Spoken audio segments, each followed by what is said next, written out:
Alors, après avoir expliqué qu'on n'a pas le droit de rapporter on va dire des traits de caractère d'une personne, évidemment, même si c'est vrai.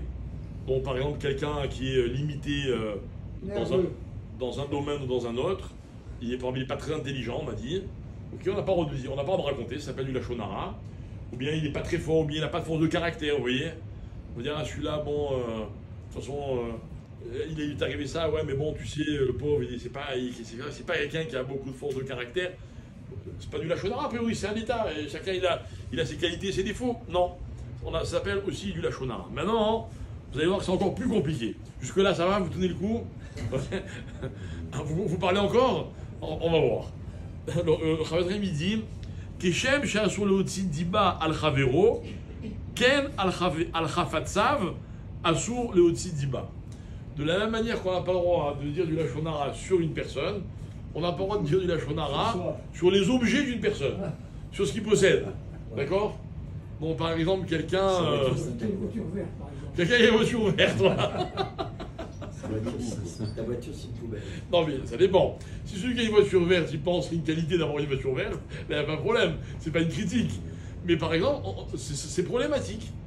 Alors, évidemment, le vrai problème, il est quand ça va causer un ézec. Ça veut dire que, par exemple, imaginez quelqu'un, bon, il n'y en a pas ici, là, pour l'instant, mais il a une macolette, d'accord? Et moi, je dis, ah non, mais lui, ce qu'il vend, ses produits sont complètement pipés, claqués au sol, comme on dit. Hein, sa cam, elle n'est pas bonne. J'ai pas fait de la lachonara sur le commerçant. C'est pareil. Pourquoi? Parce que, quelque part, c'est un propos qui est dénigrant, et en plus, ça va lui causer un préjudice.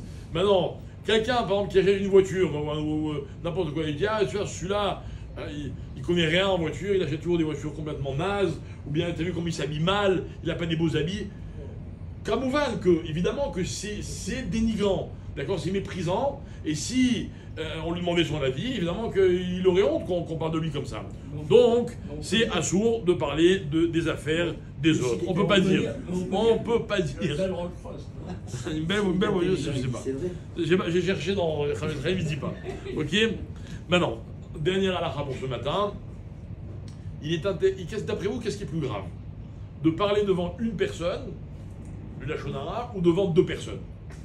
Alors vous allez me dire, bah, mathématiquement, deux personnes, c'est plus grave. Évidemment, trois, on a dit que carrément, vous vous rappelez, on a étudié la halakha concernant trois personnes, c'est déjà un peu plus compliqué. Mais deux personnes, je dis, au lieu de faire une avéra, j'en fais deux. Chavezrim, il dit, c'est encore pire. Je ne sais pas pourquoi il ramène ça ici, mais je trouve ça vraiment intéressant. Il dit, quand je raconte à une personne, ok, peut-être il me croit, peut-être il ne me croit pas. Peut-être il a des autres infos sur la personne, etc.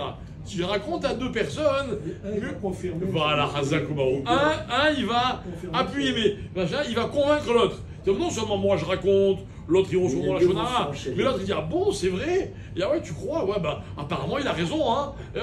Et donc quelque part, j'ai rendu mon lachonara encore plus grave, parce que mon lachonara, il est plus mitkabel.